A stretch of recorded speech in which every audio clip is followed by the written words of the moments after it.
গঙ্গা নদীর চরে, হুগলি গঙ্গা নদীর চরে সবচেয়ে গরিব আদিবাসী গ্রাম। যারা গঙ্গা নদীর চরে মাছ ধরতে আসেন তারা অনেক কষ্ট করে মাছ ধরেন। এখানকার আদিবাসী মানুষ জমিতে কাজ করেন, চারিদিকে সবুজ সবুজ গাছ, যেন সবুজের মেলা। লোকের জমিতে 250 টাকায় জন খাটেন। দুপুরে মাশরুমের তরকারি কলা পাতা করে রান্না করেন।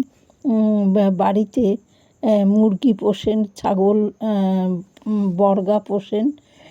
বাচ্চা হলে দুটো, একটা নিজের, একটা যার কাছ থেকে এনেছেন তাকে দেন।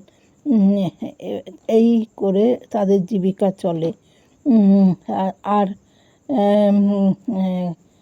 খাগ আর কলা নল দিয়ে বেড়া ও চাল তৈরি করে ঘর তৈরি করেছেন। খুব দারিদ্র অবস্থা।